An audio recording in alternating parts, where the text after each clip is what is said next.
Alright, y'all, this is actually a reshoot. I was trying to make a video earlier and got a bunch of phone calls and stuff, so instead of tying all those together, I'll just redo it from scratch. But anyway, right now sitting in the truck, it's too wet to work. We got about 2 inches of rain last night or something, so it's too wet to cut and all that good stuff.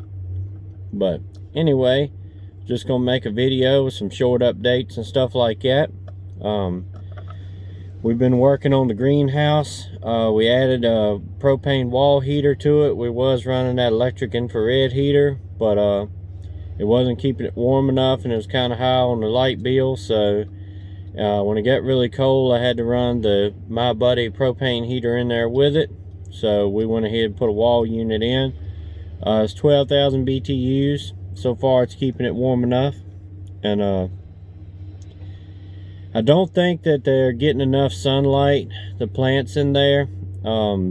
We've been had a lot of rain and a lot of cloudy days, and I think they're suffering for it. So I'm gonna get some grow lights or just some grow light bulbs and put in the lights like we have for the chickens, the heat lamps and stuff. Try that and see if that helps a little bit. I've been trying to watch some videos and do some research on them. I'm not sure how many we'd have to have in the greenhouse. Some videos say that you have to have it right up on the plants, like, you know, a foot away or something, and some of them just put them, you know, up in the air, like in the greenhouse top or something. Just kind of let it do a little bit of light on all of them in there. I'm not sure what'll work best, what we need to do, but we're gonna try something anyway. Can't hurt.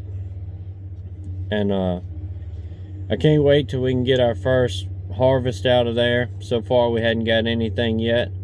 We had, like I said, we were doing good in the beginning. Then we got the cold spell, and the electric heat just wouldn't keep up. And some of the things got too cold and died, and some of them had just stunned them and things like that. But I don't have any experience with greenhouse growing. This is the first year and first time we tried it, so there is a learning curve there. So if you want to get into that, be aware of that. I got my garden tilled up the other day, getting ready for spring planting, which is still a ways off now, but letting it lay over and let the grass die and things like that. So if you're planning on having a garden, you may want to get your land ready. And several other projects. We added in rabbits now, and excited about that. Having some meat rabbits later down the line.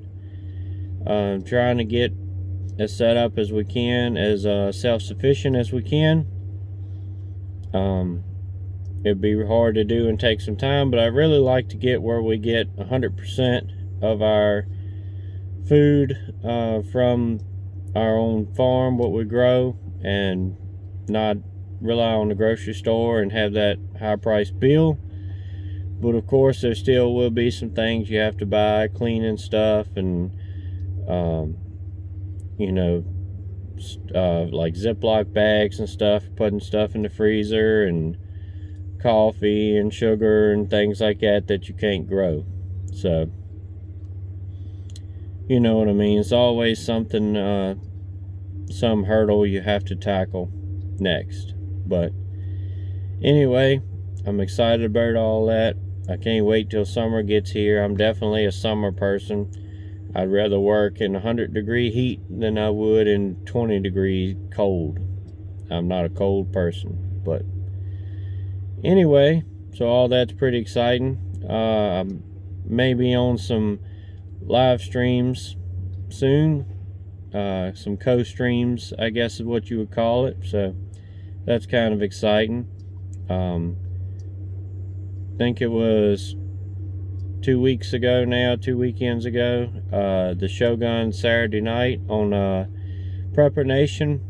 He had the asylum, he called it, where he had a bunch of random people, you know, jumping on the stream, and I was on there for a bit, and that was pretty fun. So excited about doing some of that. And also, I got a new toy here, the Benchmade 940, and this thing is smooth. As you know, I've carried the Freak for a long time now, and it's an excellent knife. I hadn't had any trouble or complaint out of it, but I've been had my eye on a 940 for a while. I like the green color. I like the aluminum scales. It just makes me feel better having all metal.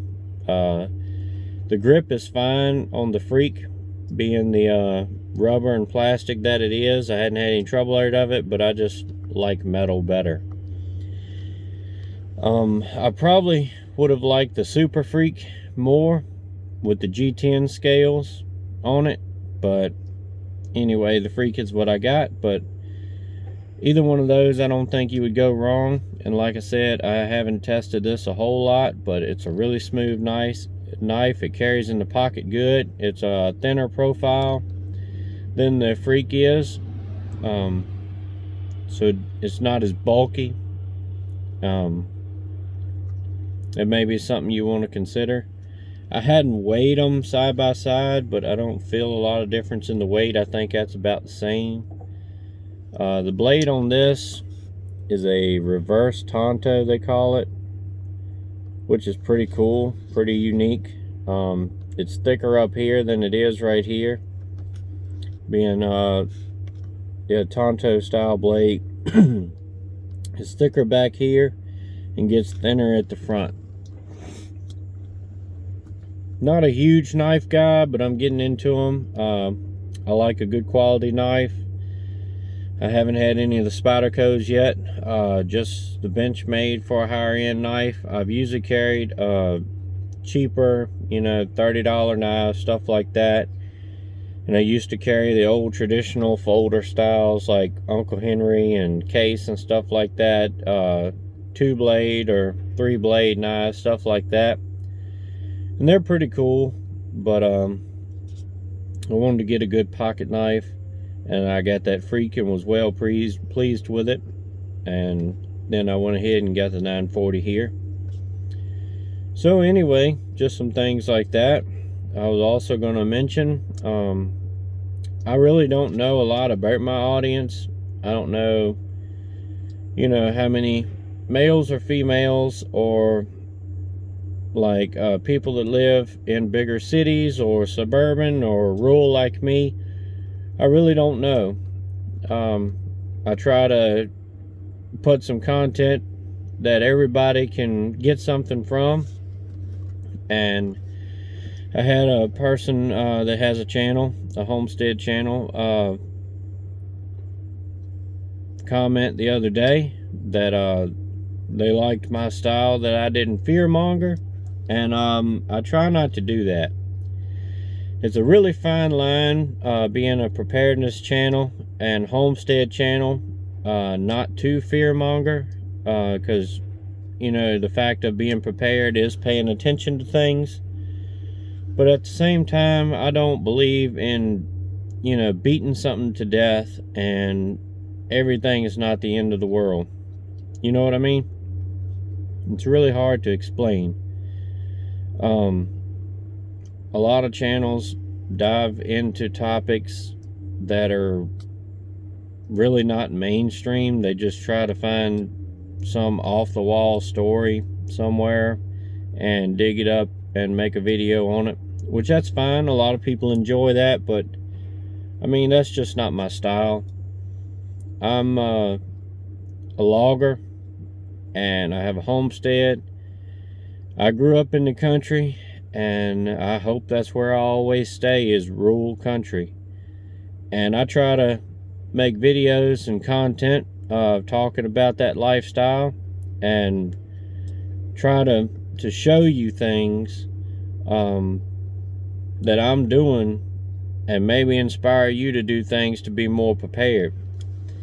Even though you want to be prepared and live a homestead life and be more self-sufficient, that doesn't mean that you're really fearful. It doesn't mean that you think the sky is falling, and it doesn't have to be any of that. I mean, a person can have some food set aside and live a homestead self-sufficient life and really not be into preparedness type stuff, if that makes any sense. Some people just like growing their own food, having animals, and doing that thing, so that's fine too. And like I said, whether you're hardcore into preparedness or not, or you want to do it on the side as a hobby, or any part of that spectrum that you fall in, I like to have kind of a broad level of content on that, not focusing so much on, let's say, conspiracy theory type stuff. Like I said, if that's your thing, that's fine, but I like to do some practical things where I'm big into the homestead, and I like that because, like I said, I grew up in the country. My parents had a small farm, and I enjoyed growing up in that, and I still enjoy it today, doing those things, even if everything in the world stays peachy. I enjoy doing it, even if there's still plenty of food to buy in the grocery store. I enjoy doing it. If there's no tyranny or no martial law, no SHTF, hey, I hadn't lost anything because I enjoy doing it. I'm not doing it out of paranoia. I mean, I'm paying attention, and there is a potential for things to go bad, but there really always is. But I enjoy doing it, and I really wanted to do it. I missed it, when I got married and we got our place. We did a little garden, and then when the kids come along, it was so much work and so much time and effort, and we had a lot of trouble with our first born. Everything's good now, but we just got away from it, and I've been missing it the whole time, and my wife has too. And so we just decided, what better time to get back in it. We really started adding things like the chickens and stuff last year in 2020, I think about end of January, February, something like that. So we've pretty much done all this that you've seen in a year. It's been a lot of hard work and a lot of pushing to do it, but hey, we did it, and the kids love it. They love the animals and helping us pick the garden, things like that. Kids really get into prepping, like packaging the rice and stuff for long term, putting it up. They enjoy doing that. The canning, helping you, hand you the jars, and putting them on the shelves and things like that. They really enjoy it, and that's something that they'll grow up and carry with them the rest of their life. Whether they decide to be in homesteading and preparedness or not, they'll always have those skills and those memories. So that's a lot of the reason I do it. Just a sentimental thing. So it may be something that you want to try or not, but anyway, get your seeds if you don't have any. If you need to, you can keep them for a longer term, sealing them up, putting them in a refrigerator or freezer or something like that, and keeping them cool. And if you don't decide to plant this year, you want to wait a few years, you'll already have your seeds. I've always planted and used hybrid seeds, and now I'm wanting to move into the heirloom stuff where I can save seeds year after year and have my own crop. It's something we're going to work on this year. We probably still will have some hybrid stuff, but try to do some heirloom stuff too. And I want to get some nice gardening tools that'll last for a long time. Shovels and rakes and hoes and post hole diggers and things like that you might need. So it may be something that you need too. But anyway, I want to encourage y'all to be more prepared, and to do things. Like I said, now that we've added all the homestead stuff, it really feels like you've accomplished something at the end of the day. So anyway, that's about all I got to say for this one. Stay prepped up, prayed up, and strapped up. See ya.